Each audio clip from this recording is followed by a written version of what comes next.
Students, आज हम दक्षिणी एशियाई क्षेत्रीय सहयोग संघ, जिसे सार्क के रूप में जाना जाता है, उस पर चर्चा करेंगे। सार्क या दक्षेश भी जिसे कहा जाता है, उसका पूरा नाम है south Asian association for regional cooperation. दक्षिणी एशियाई क्षेत्रीय सहयोग संघ पर चर्चा करने से पहले हम ये समझ लें कि क्षेत्रीय सहयोग संगठन होते क्या हैं।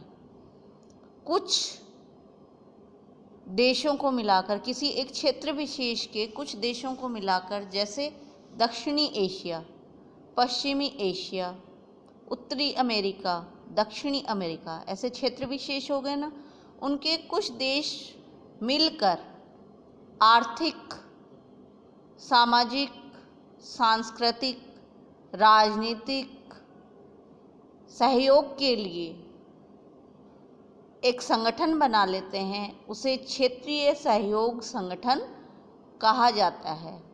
अब हम चर्चा करते हैं सार्क के बारे में, जिसका पूरा नाम क्या है?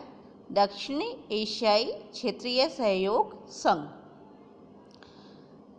सार्क की स्थापना 7-8 दिसंबर 1985 को ढाका बांग्लादेश की राजधानी ढाका में दक्षिणी एशिया के 7 देशों के राष्ट्र अध्यक्षों के सम्मेलन हुआ और उसमें सार्क की स्थापना हुई। ये 7 देश कौन कौन से थे? भारत, पाकिस्तान, बांग्लादेश, नेपाल, भूटान, श्रीलंका और मालदीव। कौन कौन से 7 देश? भारत, पाकिस्तान, बांग्लादेश, नेपाल, भूटान, श्रीलंका और मालदीव। दक्षिणी एशिया के 7 पड़ोसी देशों की विश्व राजनीति में क्षेत्रीय सहयोग की यह पहली शुरुआत है। उस समय 1985 में कितने सदस्य थे दक्षिणी एशियाई क्षेत्रीय सहयोग संघ में? 7 सदस्य। और वर्तमान में सार्क के सदस्य देश कितने हो गए हैं? 8। 8वां सदस्य बना है अफगानिस्तान। कौन सा बना है? अफगानिस्तान। अफगानिस्तान कब शामिल हुआ? 2007 में नई दिल्ली में जब सार्क का 14वां शिखर सम्मेलन हुआ, तब अफगानिस्तान को सार्क के 8वें सदस्य के रूप में शामिल किया गया। ठीक है। सार्क में वर्तमान में कितने सदस्य हैं? 8। कौन कौन से? भारत, पाकिस्तान, बांग्लादेश, नेपाल, भूटान, श्रीलंका, मालदीव और अफगानिस्तान। मालदीव को छोड़कर संघ के जो शेष सदस्य थे, जो पहले सार्क 7 सदस्यों वाला था, उसमें मालदीव को छोड़कर संघ के शेष सदस्य भारत, बांग्लादेश, पाकिस्तान, नेपाल, भूटान और श्रीलंका भारतीय उपमहाद्वीप के हिस्से हैं। और ये सभी देश इतिहास की दृष्टि से, भूगोल, धर्म और संस्कृति के द्वारा एक दूसरे से जुड़े हुए हैं। विभाजन से पहले देखें तो भारत, पाकिस्तान और बांग्लादेश एक ही प्रशासन और एक ही अर्थव्यवस्था के अभिन्न अंग हैं, लेकिन देश की स्वतंत्रता के बाद ये अलग हो गए। सार्क यानी दक्षिणी एशियाई देशों का क्षेत्रीय संगठन बनाने का विचार बांग्लादेश के पूर्व राष्ट्रपति जिया-उर-रहमान, कौन? जिया-उर-रहमान, बांग्लादेश के पूर्व राष्ट्रपति ने यह सार्क संगठन बनाने का विचार दिया था। और उन्होंने 1977 से 80 के बीच भारत, पाकिस्तान, नेपाल और श्रीलंका की यात्रा की। उसके बाद उन्होंने एक दस्तावेज तैयार करवाया, जिसमें नवंबर 1980 में आपसी सहयोग के लिए 10 मुद्दे तय किए गए। और ये चयनित मुद्दे आज भी सार्क देशों यानी दक्षिणी एशियाई क्षेत्रीय सहयोग संगठन के देशों के बीच सहयोग का आधार है। ये जो विभिन्न क्षेत्र हैं, उनमें निश्चित किया गया कि हम इस सार्क संगठन के देश इन क्षेत्रों में सहयोग करेंगे। सहयोग क्षेत्रों का जो निर्धारण हुआ उसमें सहयोग के किस प्रकार के क्षेत्र थे, जैसे कृषि, स्वास्थ्य सेवाएं, मौसम विज्ञान, डाकतार सेवाएं, ग्रामीण विकास, विज्ञान तथा तकनीकी, दूरसंचार तथा यातायात, खेलकूद तथा सांस्कृतिक सहयोग। इस प्रकार के कुछ सहयोग के क्षेत्र थे जो निर्धारित किए गए, जिनमें देशों में इन क्षेत्रों में आपस में सहयोग किया जाएगा। कुछ समय बाद इस सूची में कुछ और भी विषय जोड़ दिए गए, जैसे आतंकवाद की समस्या, मादक द्रव्यों की तस्करी और क्षेत्रीय विकास में महिलाओं की भूमिका। मतलब ये जो क्षेत्र है दक्षिणी एशियाई क्षेत्र, इसके जो देश इस संगठन में शामिल हुए उनके सामने जो समस्याएं हैं, आतंकवाद की या मादक द्रव्यों की तस्करी या क्षेत्रीय विकास में महिलाओं की भूमिका, उन विषयों पर भी सहयोग किया जाना सुनिश्चित हुआ। क्षेत्रीय सहयोग संगठन का मतलब ये होता है कि कुछ क्षेत्र निश्चित कर लिए जाएं कुछ देशों के बीच, एक क्षेत्र विशेष के कुछ देशों के बीच कुछ क्षेत्र जिनमें सहयोग करना है, सहयोग के कुछ क्षेत्र निर्धारित कर लिए जाएं और उनमें सहयोग को बढ़ावा दिया जाए। यही क्षेत्रीय सहयोग संगठन का उद्देश्य होता है। सार्क का जो चार्टर है उसमें 10 धाराएं हैं।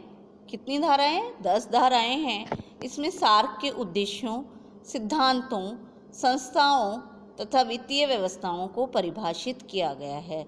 सबसे पहले हम सार्क के उद्देश्यों पर चर्चा करेंगे। सार्क का जो प्रमुख उद्देश्य है वो क्या है?